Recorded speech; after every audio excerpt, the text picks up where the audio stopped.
Tiny and epic, it's time to come of age. Actually, somebody already beat you to it in Age of Galaxy.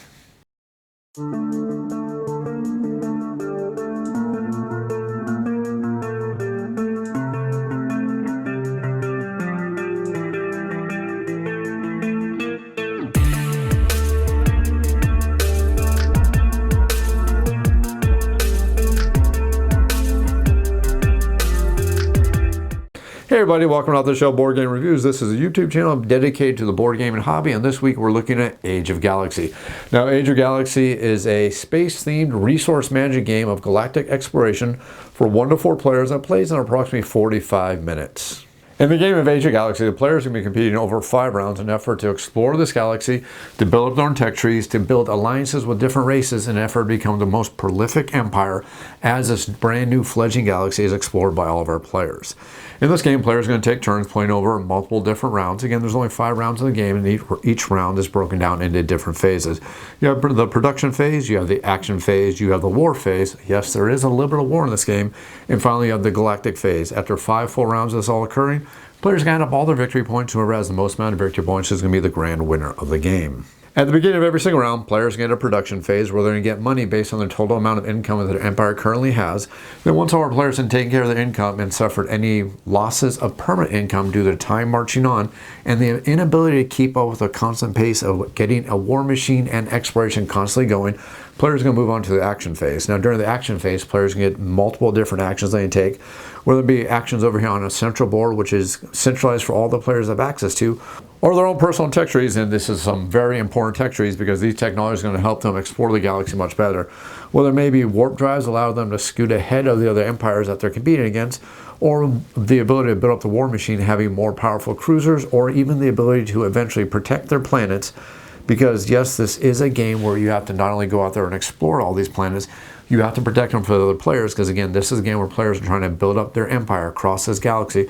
Again, only 5 rounds to do so. Whoever has the best empire that has not been defeated by the other players, the one who's going to score the most victory points and win the game at the end. Now, what sets Age of Galaxy apart from other games just like this is the fact that this game has a very concise and a very tight economy of action system, because in this game every single player is only going to get 15 actions inside this entire game, unless they manage to make up a golden age, but I'll talk about it in just a moment because that could be part of the strategies that you want to do when you play this game.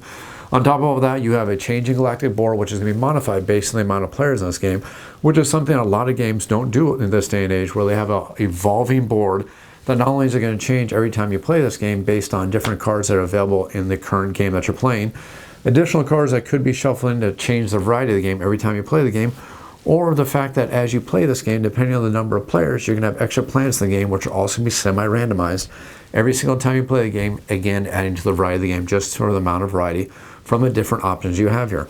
On top of that, you're going to only use 3 of these trade markets out of multiple trade markets available in every single game. You have multiple different races and multiple different alliances that you're actually going to draft every single time you play this game.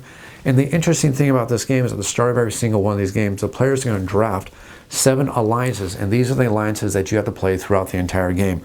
Giving this game much of a similar feel from 7 Wonders or games similar to that. And even more to the challenges and the strategies of the games is every one of these alliance cards is a multi-use card. Now when it comes to any kind of game that's a card game, I absolutely love multi-use cards because they add to the strategy and add to the tactics. And it's even more so in this game because, like I said, you're only going to start with 7 of these cards every single time you play this game.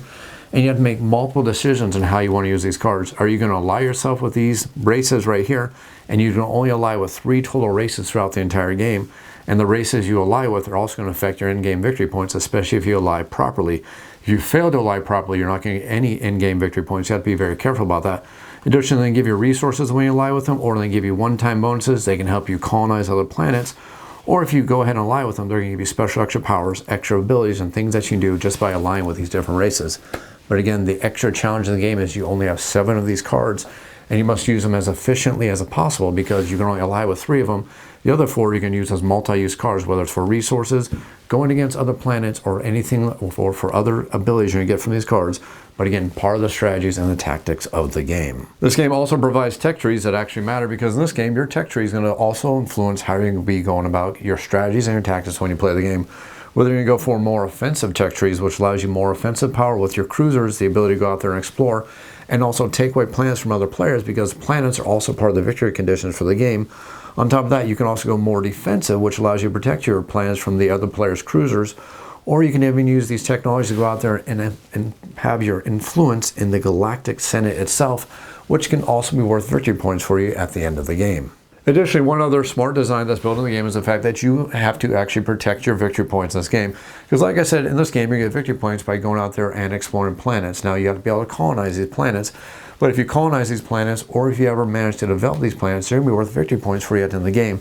But other players can send out their cruisers and take these planets away from you unless you have the planetary defenses, or unless you manage to build your own cruisers to help protect your planets by building up your fleet of galactic defenses. That goes along with your tech tree, but not only that, there's also some wonderful benefits with this game. Remember how I said earlier in this game that you only get 15 actions in this game? Well, that's not quite true with this game, because there's one more level of strategy that comes in with this game. Because as the players take actions, some of these actions are going to allow them to have developments on these different trade cards, whether it happens because they take actions on the trade cards themselves, or the top row of actions are going to cause these cards or these tokens to move up to the top. Once one of these trades have been completely filled up it doesn't matter if you have filled it up or if the other players have filled it up, but once it's completely filled up, you're going to create what's called a golden age. And these action tokens are going to come back to you, and on the next turn, you can have extra actions over the other players. So there's multiple levels of strategies, multiple levels of tactics, and multiple different ways to play this game and gain your victory points and seek out victory in this game versus your opponents. And all this gameplay fits in a package that fits literally in the palm of your hands. In an average game of Age of Galaxy, players can get multiple actions, multiple chances, and multiple different strategies to play this game. Players are going to build up their alliances, they're going to explore the galaxy, build cruisers, advance technologies, colonize and develop all the planets out there. They're even going to have enemy fleets that they're going to go out there to attack the other players. All this goes together to build this great game of Age of Galaxy. Now, if you want to learn how to play the game of Age of Galaxy, check out my tutorial video where I'll show you the full rules of how to play the game. Or you can check out my video where I do some sample gameplay where I'm going to play a 2-player game and go through a full game of Age of Galaxy. Finally, if you want, you can check out my full review of the game where I'll give you my final opinion on the game. Now, understand this is a sample promotional copy of the game, so I'm basically talking about the standard version of the game I have right now. This game is going to be coming to Kickstarter, where we're going to have additional things such as a solo gameplay that's going to be built into the rules. We're going to have more racial cards that are going to be inside the rules, allowing more alliances and more replay. And there's going to be a lot more things added into the game, but this is just going to be a quick review of what comes in this box. It's a box that looks really darn good for what we're seeing so far. Now, if you have any comments or questions, make sure to leave them down in the YouTube's comments down below. I'll be sure to get to them as quickly as I can. You can also feel free to email me at off-the-shelf-board-game-reviews. That's otsbgr@gmail.com. I'll be sure to answer your email as quickly as I can. If you like this channel and you want to think about supporting the channel, think about tossing $1 over the tip jar over on Patreon. That's patreon.com/otsbgr. Just $1 in the tip jar can help me keep the lights on, keep the channel growing strong, and help me bring out more content for all of you out there. If you enjoyed this video, if you enjoyed this video series, click that like button, click that subscribe button, and as always, thanks for watching.